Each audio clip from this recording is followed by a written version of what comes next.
Assalamualaikum warahmatullahi wabarakatuh. Tabi pun pemirsa, kembali lagi bersama kami di acara Ngopi Pikiran Lampung TV bersama saya Anggi Oktavia dan rekan saya Teman Kereta.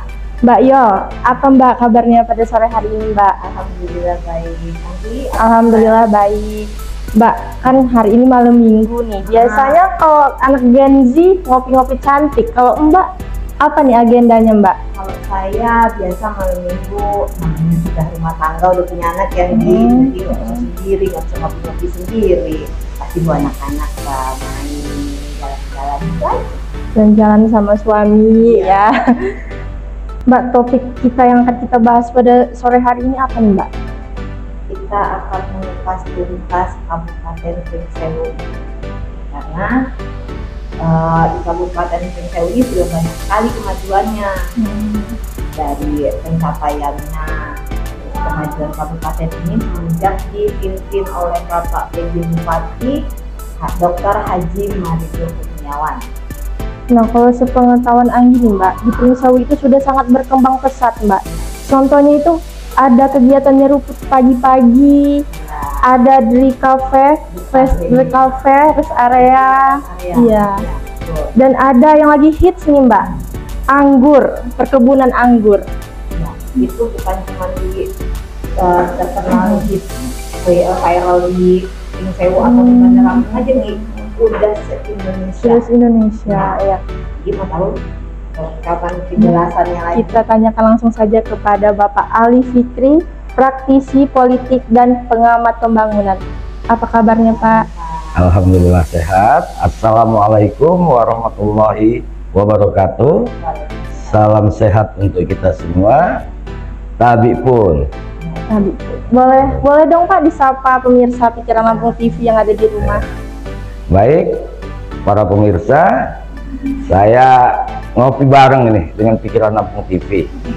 Dan topiknya santai tapi cukup agak menyita juga, karena topik ini kita bahas tuntas tadi, bicara Pringsewu, kita warga Bandar Lampung.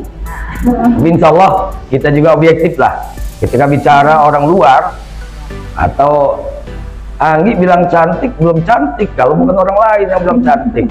Insya Allah saya orang Bandar Lampung, saya akan mengupas, akan melihat Bandar Pringsewu secara objektif. Saya rasa itu menurut catatan Abang selaku praktisi politik dan pengamat pembangunan. Bang, bisa diceritakan ke pemirsa Kabupaten Pringsewu dan penonton Pikiran Lampung TV seperti apa Bang?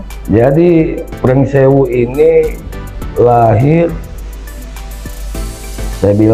saya katakan kalau nggak salah itu 2008 atau 2009. Jadi umurnya baru berapa tahun ya, sekitar 24 sekarang. Jadi agak lambat saya hitung-hitungan, mungkin karena usia ya. Jadi baru belasan tahun, 16 tahun, jelang remaja. Jelang remaja. Kalau jadi gadis ini lagi sikap-sikapnya 16 tahun ini. Iya. Lagi sikap-sikapnya, banyak bujang yang mau dekat dengan gadis itu. Nah, itulah Pringsewu. Kalau dari kacamata saya menarik. Iya, menarik. Iya. Bang, kalau perbedaan Pringsewu dulu dan sekarang nih Bang, seperti apa sih Bang? Jadi gini, Pringsewu tadi saya katakan daerah otonomi baru yang lahir tahun 2008. Saat ini baru 16 tahun, kemudian definitif dipimpin oleh kepala daerah yang syukur alhamdulillah kader terbaik Bapak Haji Sujadi, dan banyak hal yang telah beliau lakukan. Banyak hal, terobosan-terobosan yang dia lakukan, bahkan ada investasi nasional yang ada di Pringsewu seperti bendungan Wais Kampung. Itu cukup strategis untuk Pringsewu. Pringsewu nggak punya pantai, tapi saya lihatnya saat ini banyak lokasi wisata, sehingganya jadi tujuan wisata juga, utamanya untuk warga Bandar Lampung. Karena jarak tempuh dari Bandar Lampung ke Pringsewu tadi tidak signifikan tidak menempuh waktu yang cukup lama, 1 jam perjalanan sudah sampai ke Pringsewu. Itu saya rasa. Paling terpotong-potong kalau macet lah ya Bang ya. Iya. Jadi 3 jam Nggak atau terlalu berapa jam. signifikan lah kalau macet. Kemudian daripada itu, Pringsewu ini kan hampir sama seperti Bandar Lampung. Tidak jauh beda ya Pak? Iya, jadi penduduknya itu sudah banyak campuran-campuran. Artinya dari semua suku yang ada sudah banyak juga di Pringsewu. Orang dulu mungkin masih melihat Pringsewu tadi itu dihuni oleh suku Jawa dan penduduk asli lah, tentunya Lampung. Tapi saat ini banyak perkembangan, banyak suku-suku yang lainnya yang turut andil bahwa Pringsewu dikenal oleh masyarakat namanya di Provinsi Lampung, bahkan senasional. Kalau tentang Bapak PJ Bupati Dr. Marindo Kurniawan, itu bisa diceritakan tidak Pak? Nah, ini yang apa agak unik Bapak? ini. Agak unik kita melihat PJ Bupati ini ya. Iya, agak unik. Bahkan saya katakan agak unik Pak Marindo ini. Ini kader terbaik, salah satu kader terbaik dari aparatur sipil negara atau ASN yang ditugasi sebagai PJ, utamanya di tahun politik, yang tanggung jawab pokoknya dia itu mengawal pelaksanaan pilkada pemilihan kepala daerah di Kabupaten Pringsewu. Tapi unik, saya melihat beliau banyak hal yang dia lakukan, banyak terobosan-terobosan yang dia lakukan. Jadi dia tidak terjebak dalam kerja-kerja administratif tentang mengawal pemilu, tapi ada kerja-kerja yang lainnya yang dengan ketulusannya ada upaya untuk membangun wilayah Pringsewu. Apa yang tadi kalian sampaikan, ada nyeruput tadi, ada di rest area di kafe, itu ramai itu tuh. Udah ramai orang Bandar Lampung pada pergi ke sana itu. Banyak yang tahu karena banyak aneka kuliner dari makanan tradisional sampai makanan kekinian. Bahkan ada yang sampai disiapkan untuk kalau bareng-bareng tuh, kalau kata orang Lampung nyeruit di tempat. Iya, itu uniknya. Jadi maka orang Bandar Lampung banyak ke Pringsewu itu tiap akhir pekan. Kalau hari Minggu dari pagi itu yang katanya kuliner pagi, justru sampai siang. Saking betahnya sama itu. Belum lagi tadi perencanaan sentral perkebunan anggur. Ini kan suatu langkah yang kalau saya katakan spektakuler. Ini hanya PJ tapi bisa mencanangkan itu. Insya Allah mungkin nanti bupati terpilih akan melanjutkan program-program ataupun fondasi yang telah terbangun untuk pembangunan Pringsewu. Saya rasa ucapan syukur alhamdulillah warga Pringsewu terhadap salah satu kader terbaik yang memimpin sebagai PJ Bapak Haji Marindo itu di Pringsewu. Saya rasa itu. Jadi tidak salah ya Pak ya? Enggak salah. Enggak salah.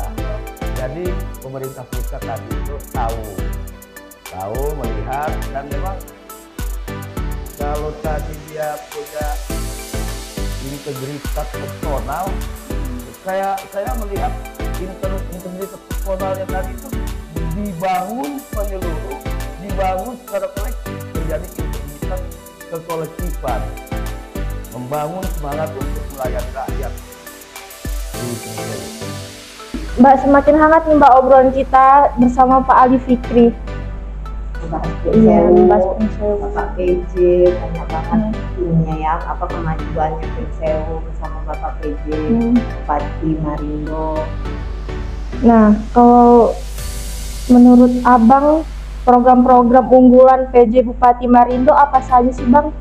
Bisa jadi dijelaskan, Bang? kadang-kadang GJ ini sebetulnya nggak pas juga kalau semakin hangat. Memang harus hangat kalau kita ngopi. Iya, jadi gini, peran PJ kita, Bapak Marindo di Pringsewu itu tadi yang saya katakan, masyarakat Pringsewu harus bersyukur karena memang dianugerahkan PJ salah satu kader terbaik tadi yang saya katakan. Terbukti beliau salah satu orang yang berhasil komlot untuk S3-nya dokter di Unila. Itu kan salah satu bukti fakta bahwasanya beliau memang orang yang punya kompetensi, juga punya integritas diri dan punya rasa tanggung jawab terhadap Pringsewu. Ada 5 bulan kalau nggak salah saya ikuti sejak beliau dilantik jadi PJ, dan di 5 bulan tersebut dia berhasil mengelola inflasi, sehingganya dapat reward dari pemerintah pusat. Itu prestasi yang nggak sederhana itu loh, luar biasa itu. Nah itulah kalau emang orang-orang yang profesional dan punya integritas diri, dia akan bekerja itu dengan ketulusan. Dia punya planning, punya target, bagaimana dia memimpin, hasil dari karyanya tadi itu bisa dinikmati oleh seluruh pihak, utamanya terkhusus untuk Pringsewu. Kan banyak itu dari program-programnya tadi yang kita sudah bahas. Itu nggak sederhana, nggak banyak, mungkin jarang ada PJ sampai dengan berpikir tentang ekonomi. Ini hal yang luar biasa menurut saya. Dan syukur alhamdulillah masyarakat juga turut serta. Tentunya bukan kerja-kerja beliau sendiri ya, didukung dengan perangkat juga masyarakatnya. Dan beliau sepertinya orang profesional banget lah ya, nggak ada adaptasi lagi tapi langsung bekerja. Proses bekerjanya membuahkan hasil. Saya rasa itu untuk salah satu kader terbaik ini aparatur sipil negara di Provinsi Lampung. Perlawanan dari Pringsewu, tapi sudah Bandar Lampung, Provinsi Lampung. Iya, saya katakan itu. Iya, saya katakan itu. Jadi lagi-lagi kalau kita bersyukur itu janji Allah akan ditambahi nikmatnya. Nah, itulah artinya yang tidak seperti saya bukan membanding-bandingkan PJ yang lainnya ya, tapi ini satu fakta, ini satu bukti. Beliau memang dengan ketulusan, beliau punya basic dalam kepemimpinan, sehingganya bukan kerja-kerja administrasi, bahkan kalau bicara tugas pokok PJ saat ini kan mengawal pemilu, kada atau pilkada, tapi beliau juga mengerjakan kerjaan-kerjaan di ranah kebijakan yang membuahkan hasil untuk masyarakat setempat. Itu saya bisa katakan untuk pilkada ini, bicara politiknya, dengan adanya 4 calon di Kabupaten Pringsewu yang saat ini mungkin kurang lebih sekitar 20 sekian hari lagi lah menjelang pencoblosan, tapi tetap kondusif. Nggak ada geliat-geliatnya, nggak ada calon yang saling serang menyerang, nggak ada, dari kondusif sekali, aman. Iya, jadi kompetisi itu benar-benar mengalir, itulah teratur lah iya, ya. teratur, dan nggak kedengeran kan aparatur sipil cawe-cawenya juga, nggak kelihatan. Saya rasa itu. Kalau untuk program-program unggulannya apa aja Pak? Nah, program unggulan tadi saya katakan sebetulnya kalau PJ ini kan nggak punya program unggulan. Lagi-lagi saya katakan tadi ya, karena beliau itu hanya PJ melanjutkan program bupati yang selanjutnya.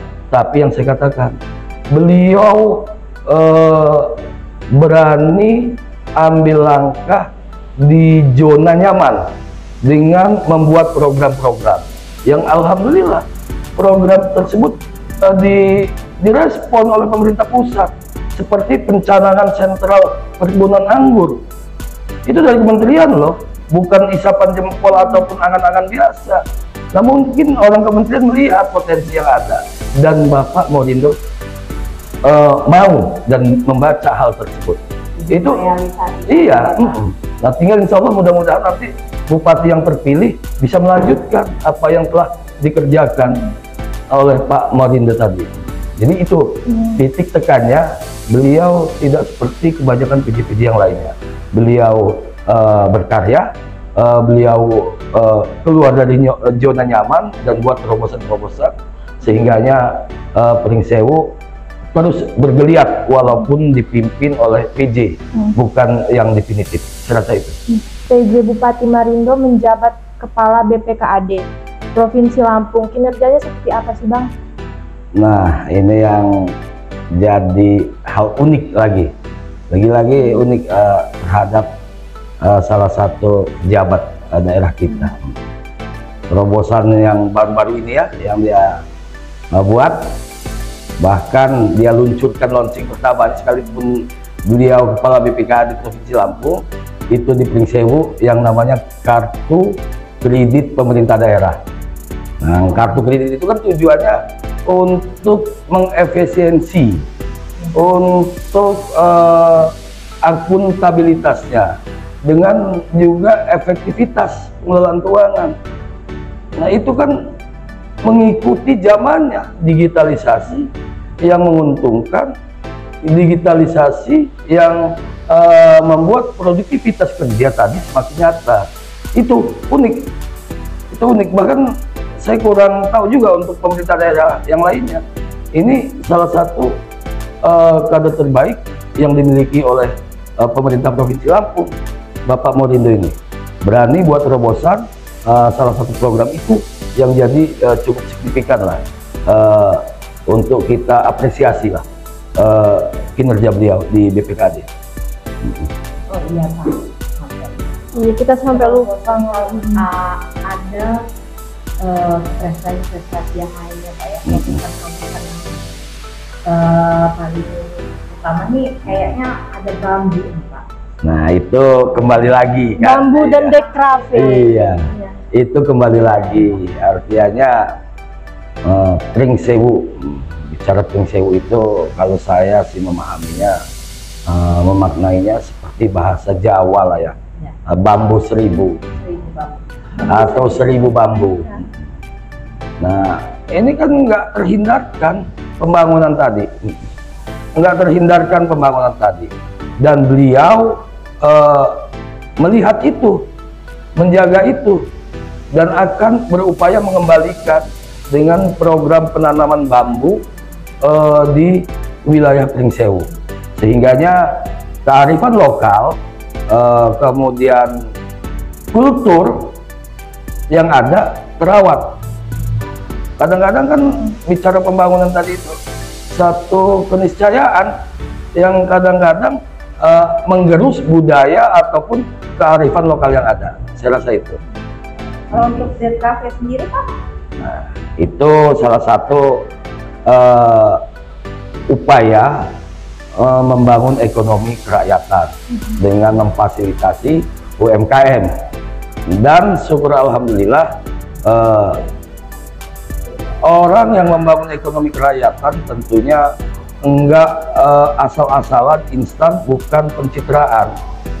Jadi disusun dengan baik planningnya, perencanaannya, penataannya, sehingganya pembangunan ekonomi tadi dirasakan oleh rakyat, dan praktisi ekonomi UMKM tadi itu terjembatani oleh kinerja pemerintah. Maka saya katakan tadi, Dekrave itu jadi alternatif wisata akhir pekan warga Kota Bandar Lampung yang sampai nyeruit di pinggir sawah ya. Jadi buka pagi, tapi bukan hanya sarapan pagi sampai dengan makan siang. Iya. Mungkin selesai dari situ baru kunjung ke bendungan, kampung. Belum lagi ada apa? Berak itu apa? Gimana itu? Kan bisa ke arah itu di perbatasan kalau asal Tanggamus atau Pringsewu itu. Jadi banyak hal. Jadi kalau dulu hanya sentral pertanian ataupun lumbung padi Pringsewu, tapi saat ini Pringsewu jadi destinasi wisata juga. Itu membangun ekonomi rakyat banget. Terakhir nih Bang, pesan-pesan terhadap warga Pringsewu dan provinsi, ada nggak Bang pesan-pesan yang ingin disampaikan? Jadi terkait Pilkada kalau serentak 2024? pesannya saya rasa bantu pemerintah, siapapun yang memimpin, mudah-mudahan bisa bersinergi rakyat dengan pemerintah, karena pemerintah nggak mungkin kerja sendiri kalau nggak ada sinergisitas antara rakyatnya atau masyarakat yang dipimpinnya, sehingganya bisa gotong royong, kita bangkit bersama untuk kesejahteraan bersama. Saya rasa itu aja pesannya. Pesan untuk warga Pikiran Lampung TV dan warga Pringsewu ya Bang ya. Iya. Sebentar lagi kan Pilkada 2024. Iya. Nah, kalau pesan Pilkada 2024 ini 5 tahunan, cermati pemimpin tersebut, bekali diri kita untuk memilih siapa calonnya, dan kalau saya sih sudah waktunya masyarakat tadi ketika sudah membekali diri, cari calon yang punya komitmen kuat, cari calon yang punya program kerja yang jelas. Ya, kalau bahasa sederhananya, calon harus berani janji. Jadi jangan pilih calon yang nggak punya janji. Janji tersebut yang akan ditagih. Insya Allah dunia ini semakin hari semakin tertib. Kalau orang yang sudah punya komitmen, insya Allah dia akan pegang komitmennya. Paling tidak itu pembelajaran. Kalau dia berjanji, kemudian kita pilih, dia ingkar, insya Allah dia juga akan dihakimi oleh ingkarnya tersebut. Saya rasa itu. Jadi nggak bisa bicara politik tadi, bicara janji. Karena kalau katanya dia nggak punya janji, dia nggak akan punya keberanian, dia nggak punya ide, dia nggak punya gagasan, dia nggak punya hal-hal lainnya, hanya di tataran zona nyaman saja. Saya rasa itu. Wah, seru banget nih obrolan sore hari ini dengan Pak Ali ya. Iya. Tapi waktu juga nih yang membatasi obrolan kita pada sore hari ini. Jadi mau nggak mau kita sampai di sini aja, Iya. ngobrol ngopi. Iya. Alhamdulillah ya, ngopi di akhir pekan. Iya. Wah, menarik sekali obrolan kita sore ini Bersama Bapak Ali. Iya, Bapak Ali. Ya. Ngobrol-ngobrol yang lain itu asik. Makasih ya Pak. Juga kalau katanya tadi, Oh, jadi memang iya. asik sih ngobrol politik. Iya. Ngobrol-ngobrol yang lainnya itu asik. Sebetulnya kalau katanya tadi di mukadimah awal mengupas tuntas tadi itu Iya. nggak selesai, nggak akan tuntas.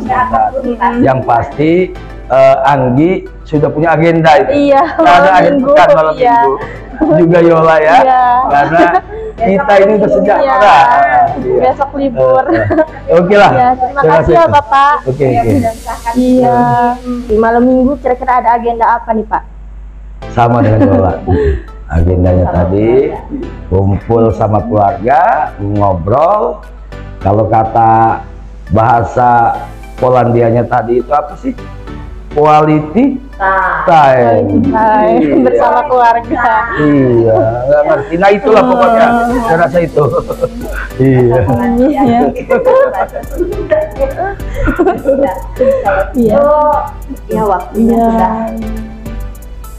Sudah jam 5 nih, bentar lagi maghrib. Iya. Dan Anggi mau siap-siap mau malam mingguan nih. Iya. Kita tutup saja ya Mbak podcast kita. Terima kasih Bapak sudah menyempatkan waktu untuk hadir di podcast kami. Iya. Dan untuk pemirsa Pikiran Lampung TV di rumah, terima kasih sudah menyaksikan podcast Pikiran Lampung TV. Jangan lupa saksikan podcast kami selanjutnya di channel Pikiran Lampung TV. Saya Anggi Oktavia dan rekan saya, kami pamit undur diri. Wassalamualaikum warahmatullahi wabarakatuh. Waalaikumsalam warahmatullahi wabarakatuh.